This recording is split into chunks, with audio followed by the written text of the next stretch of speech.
Alright guys, Scrappy again today. Hope you're doing well and enjoying your day so far. The penultimate day of OpTic Legacy Week goes down last night. Money Mark coming back with a vengeance last night with a big series result for him and the team. Mercules moves to 3-0 in the series that he has played over the last few days, but also Scump giving many opinions on the current state of the CDL and what's going to happen next, with Rostermania still in the background as we wait for some of these contracts we think to get signed. Scump reckons that FaZe could be kind of deadly. Falcons though, he is far from convinced. Write on Twitter your thoughts in the comments. Hit the like button if you enjoy. Subscribe if you're new as always. I greatly appreciate it. Let's just get into it, right? Because watching BO2 is such a... It's almost like an ethereal experience sometimes. Just because the game...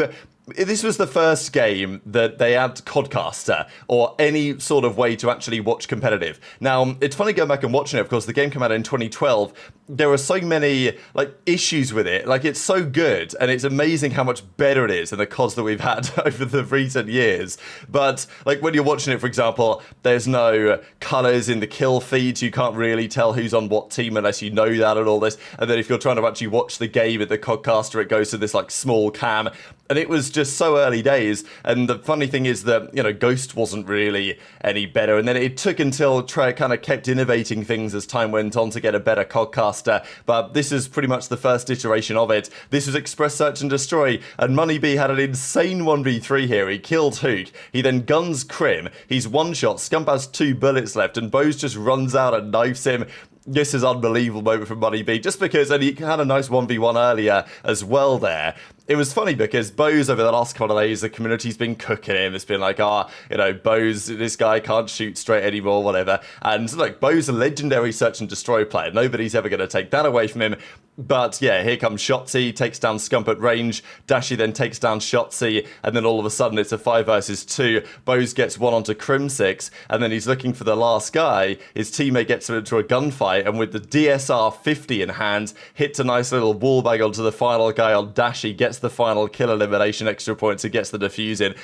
What a performance out of Money B last night. And it wasn't just the search and destroy he was putting on a clinic in. This was the Slums hardpoint. Again, another map mode combination that may well be played in Black Ops 7, right?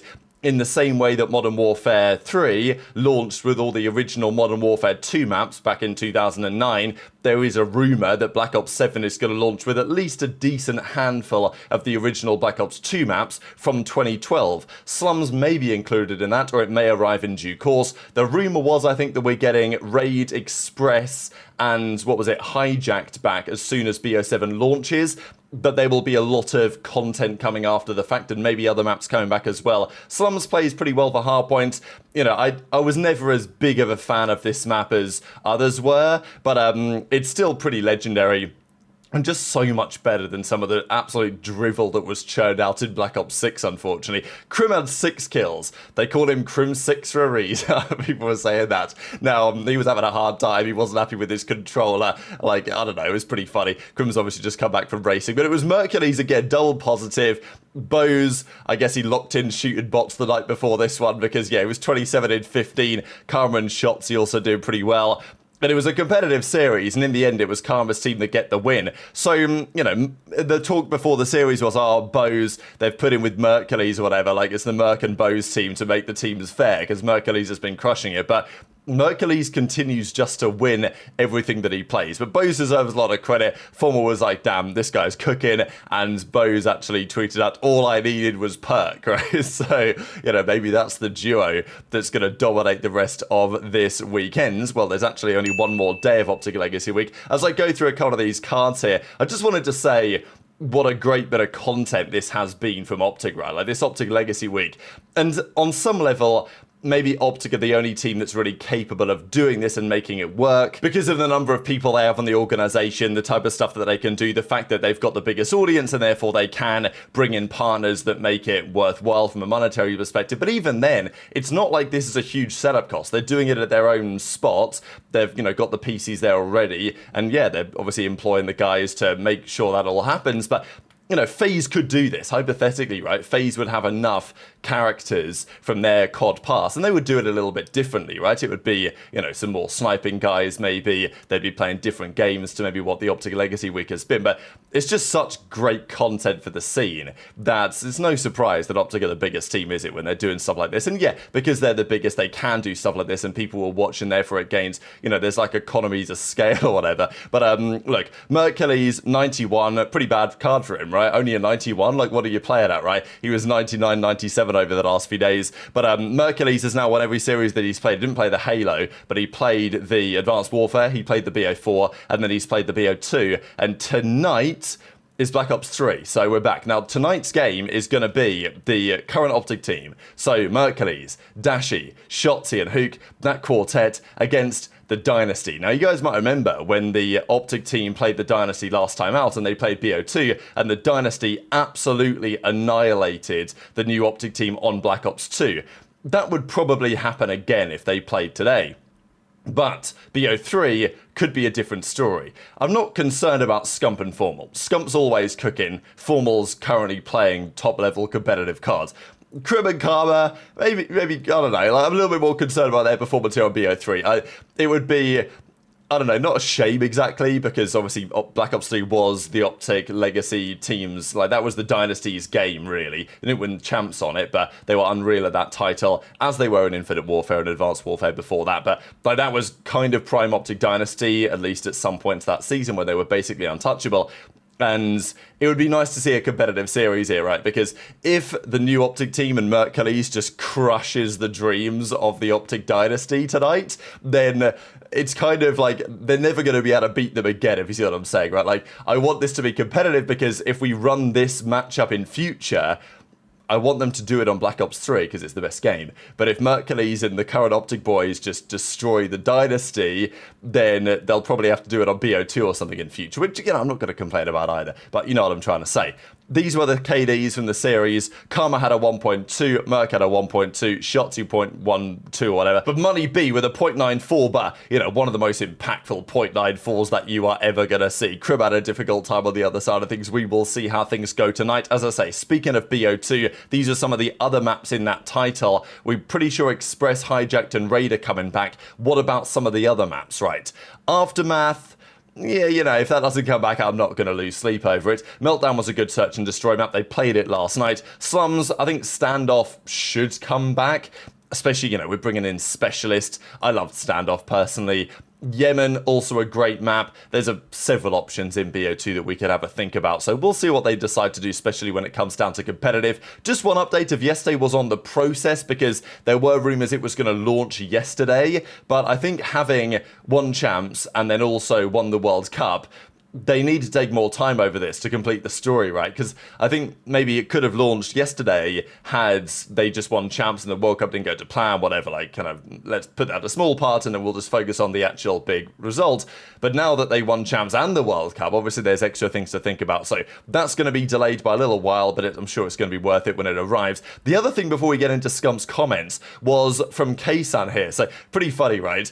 People like to rage bait K-Sun into giving them intel, and it actually works quite well. So this guy said, whoa, Miami has hosted more events than FaZe, ... I'm assuming that's the implication anyway of this one, and you can't quite see the whole thing. But then K-Sun says, talk to me after this year, dweeb. So, well, we'll see. Are FaZe going to finally host an event? We don't really know what the current calendar rumours look like. There has been rumours of a Paris event for some time that Gentamates might host. There was talk about them doing it this year, but it didn't happen, so I'm assuming that next year it's at least a possibility. Toronto will host one. OpTic will host one. So, you know, what else, right? Are FaZe finally going to do it? Are Thieves finally going to do it? I don't know. Is K-Sun talking about some of his own tournaments that he's run and will likely continue to do so? Or is he discussing the idea of FaZe actually hosting an event after all? One to keep an eye on there as time goes on. But Scump gives his thoughts on a fair few things. He talked about Mercules as well, this kid just being built different, but also on the new rosters that are getting formed up and down the league. So it's kind of a fascinating roster mania because we're well over 2 weeks now after the Esports World Cup has concluded.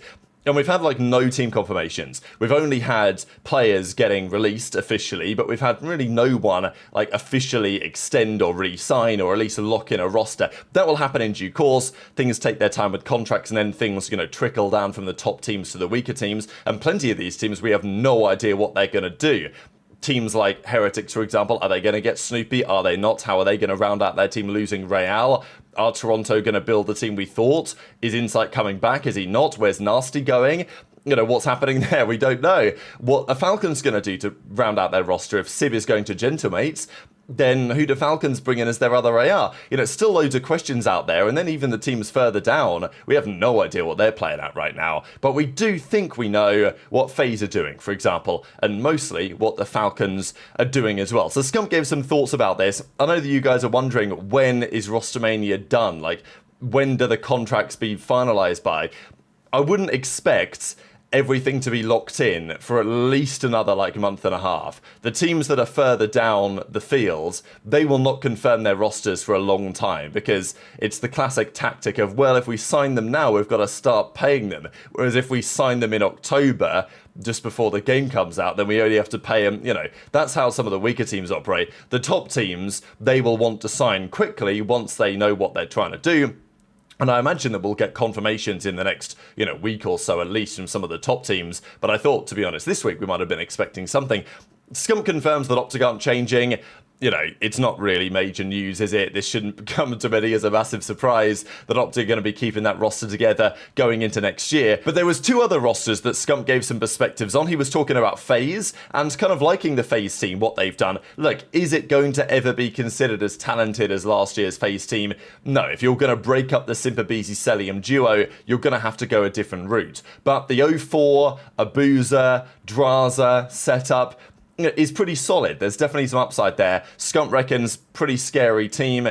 Maybe it's not Thieves, maybe it's not OpTic, but it's, if Simp is him, as he said that he was in the tweet the other day, then maybe there's something in that. But the concern for Scump is about, what's going to happen, let's say, with the Falcons, because at the time there were rumors about maybe Sib going there. Right now we think that Sib's probably going to go to the Gentlemate. So Xnid, Pred, Cellium +1. Could it be Kismet? Do you make Kiz and Pred your SMG duo? Xnid on the flex, Cellium as the main? Maybe that's what they're going to decide to do. There have been some rumors to that end, but are they going to be able to understand one another? That is a key concern. But yeah, this kid's a freak. I'm not going to lie. This kid is a freak.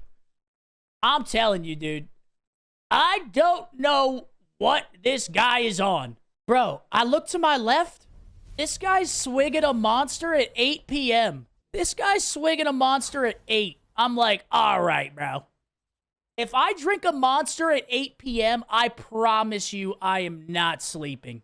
I promise you. This guy is AI generated. I don't give a fuck. I don't know how he's doing it.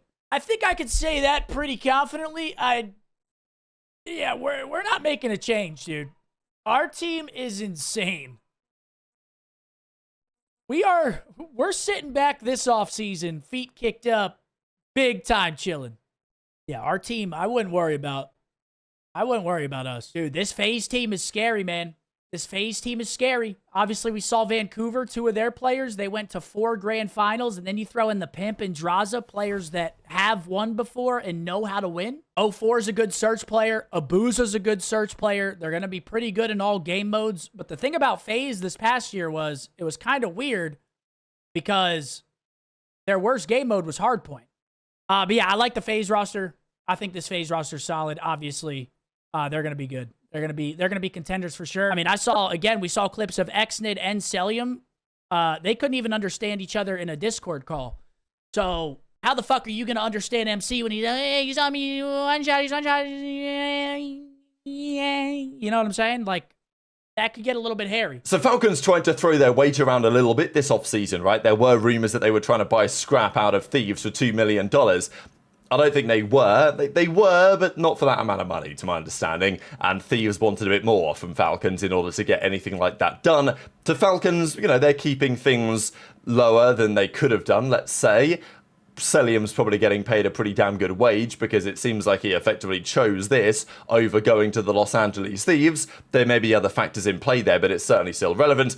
But yeah, we saw that clip the other day. Exnid and Cellium were trying to have a bit of a conversation and it wasn't really going to plan. So, yeah, it's something for them to work on and to think about. And it's going to be an interesting one because Cellium, his level of communication, teammates that have played with him say that you can understand him once you get used to it, right? Like, it's not something impossible, but like Trey said this as well, Zero, and obviously his teammates on FaZe had no issues understanding what he was saying, but the quality of the comms, just from the entire team top to bottom, were a concern.